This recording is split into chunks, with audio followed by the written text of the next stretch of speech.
NBA business, including NBA contracts. So he could certainly pledge his intention to sign with the Lakers, but do not freak out if you do not hear from Luka contractually until September.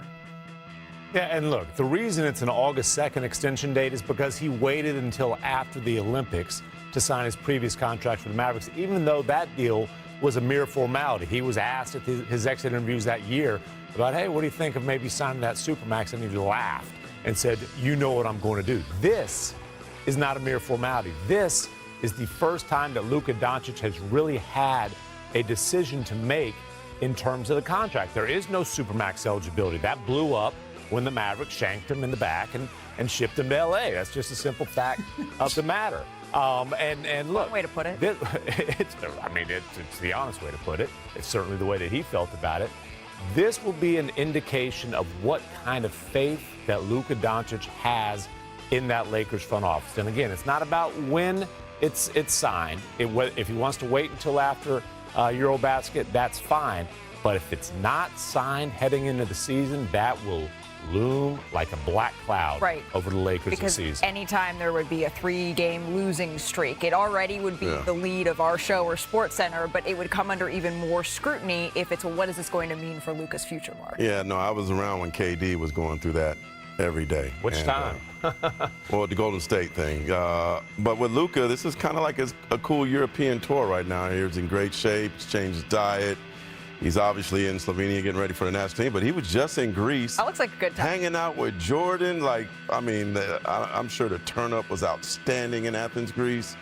And then, he had the turn out or the turn up? The turn up. Both. Yeah. Both. Trae Young wasn't there. He's in Summer League trying to get his contract situation together. Another thing to look out for. But I think for Luka, who plays August 28th against Poland, in Poland, this is a summer where I think is going to set the tone for the rest of his career. Can you say a little bit more about that, Tim, in terms of this is the first real contract decision that Luka's had to make in his career so far? Right. So, look, coming off of his rookie deal, like guys sign rookie extensions. Do you want to take a Supermax or do you want to take a qualifying offer or, go into restricted free agency? That's not a difficult decision. Now, there was a time in Dallas specifically, especially coming off that season when they had a tank to keep the top 10 protected pick, when you felt like, could this reach a danger zone? But it didn't. They made several moves. The chemistry clicked with Kyrie. They went to the finals, and Luka couldn't wait to sign the Supermax contract this summer. Obviously, circumstances changed drastically, but hey, the Lakers are, they're trying to make it his team, but he did not grow up with this franchise. Again, they don't have the massive financial advantages of saying, hey, we can pay you hundreds of millions, 9 figures more than anybody else. So this will be the first time in Luka's career where it wasn't really an obvious foregone decision. conclusion. But is he a saint in all this? I know you said the Mavericks stabbed him in the back, but does he have to be accountable for anything that led to the trade? I think he has to be accountable for 34-10-9 and taking the team to the finals the months before. But that's not what I asked. Luka's is he a saint? No, of course not. Yeah. No, Luka's conditioning has been a problem to other courses of his career. He's clearly doing something about that this summer. The Revenge Bod tour is on. There's no question about that. Look, Luka's not a saint, but again, the man took him to the finals months before. But forget that. That business is done.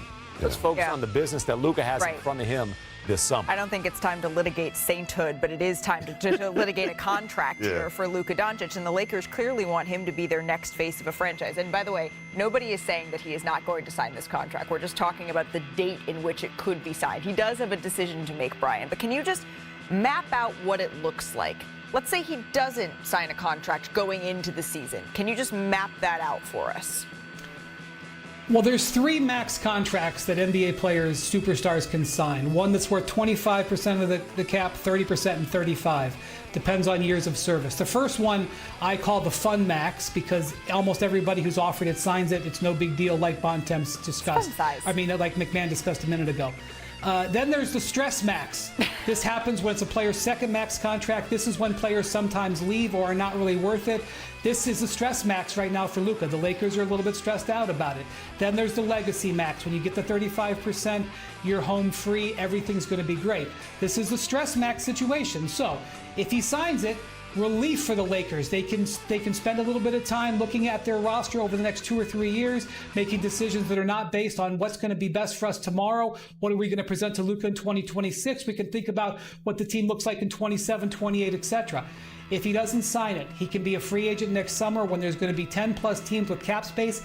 If he does not sign it, you will see teams begin to open up maneuvers to try to chase Luka. And every day that will go by when there's any sort of wobble with the Lakers, you mentioned a losing streak, or if they're in 7th place on December 5th or something like that, everything will be tied to the Luka contract, especially with LeBron on the last year of his contract as well. So the Lakers don't want that in their lives. They want the no-stress max. That's what they're going to try to present to him on August 2nd. Yeah, pick your fighter. That is what you pick your own adventure here. That's what we could be up for here with to St. Thomas. I'm going to go to Africa. See, we're going to take a little trip here. Get your trips in too. We've Tim? still got plenty of questions that remain unanswered. And I think that calls for a new edition of Tower of Power. Oh. Shaquille O'Neal is so powerful. That sounds like a job for Wendy's Tower of Power. Oh, that's interesting. I'm holding the ball. Number 5, 4, 3, 2. Number 1. I say it in a voice. Tower of Power. Tower of Power. Starring Brian Windhorst. Malika, I heard McMahon's going to Puerto Vallarta. He'll tell you all about it. All right. The 5 biggest questions. Number 5. The Warriors, will they take care of the rest of their business? I know some of their fans are frustrated at their lack of activity, but they could end up with 3 of the most significant free agents left on the board. Now, Jonathan Kuminga, restricted free agent, that's obviously a tension-filled situation, but there's a possibility they could get something done with him. And then there's Al Horford, who's probably the best veteran free agent on the market. He is lined up potentially to sign with the Warriors, and don't be surprised if they can get DeAnthony Melton back, a guy they traded last year after he had a knee injury. Wait, Brian. And number 4. Dispatch from Kendrick Perkins. Will the Warriors finish business? I believe on this show there's another way that we could frame what you do with business. Stand on business. Stand on business. All right, Sorry. number 4, please continue. Sorry, all right. Number 4, don't forget about De'Aaron Fox. Remember, he's got a big contract situation with the Spurs. They traded 3 first-round picks for him last year at the trade deadline, and you know they did that thinking they were going to get him under contract. Now, he cannot extend on a new deal until August 3rd, so it would come after that. They can give him up to $230 million over the next 4 years, adding to the deal the 1 year he's got now. Will they be able to get him for less than that, or will they give him the full max? That's something that we're going to definitely keep an eye on. At number 3, the buyout we've been waiting for longer than any other buyout, and that's Bradley Beal from the Phoenix Suns. I mean, the idea that you would buy out $200 million players in the same summer with him and Damian Lillard is something I never thought I would ever see, but it's coming a little bit normalized. Beal would have a lot of suitors if he gets to the open market. He's going to have to take at least $14 million less for the buyout to be legal, which means he's going to want to recoup that money. The Clippers are a team that you would think would be a strong candidate for him. Eventually, I think that's going to get done, but I've been saying that for a week and a half. All right, and then we've got a couple of extensions to pay attention to. Kevin Durant, he got traded to the Houston Rockets, in case you forgot. That was a huge deal, arguably the biggest move of the summer. But Durant has only 1 year left on his contract, and there's a big reason that the Rockets would want to get him locked into a deal that's longer. Now, he can sign for up to 2 years at about $120 million. That's huge money for a guy turning 37 before the start of the regular season. Would they try to find a deal that is for less than that as they try to fit in all their other big contracts? Keep an eye on that. Can we get a drum roll? Number 1, the biggest contract extension of the summer. You know who it's going to be. Luka Doncic. Everybody knows from the Lakers camp that August 2nd is the first day that he can sign it. I would not expect it to happen that early. There are various reasons why the timeline could be pushed to September. Don't react negatively, Lakers fans, if you don't see a deal right away. He's playing for the Slovenian national team. Also, it behooves him probably to take a 3-year contract extension. The Lakers can offer 4 and $230, but it makes sense for him to take a 3-year extension for various long-term reasons. But anything that he would sign would be terrific for the Lakers. They're going to obviously make that their offseason priority. This is important. Can you just underscore this for us? You said don't freak out, which, you know, is easier said than done when it comes to all of us NBA fans. Don't freak out if August 2nd comes and goes and you don't see something. Can you just explain? Yeah, so he's playing for the Slovenian national team at the European Championships, frequently called Eurobasket, which is the most valuable tournament for the Europeans outside the Olympics. And he won the Eurobasket for Slovenia earlier in his career, probably the greatest moment of his career. They play 6 exhibition games leading up to the start on August 27th, and then they could go as late as September 14th, which means he may not be back into the U.S. if the Slovenians get all the way to the end until late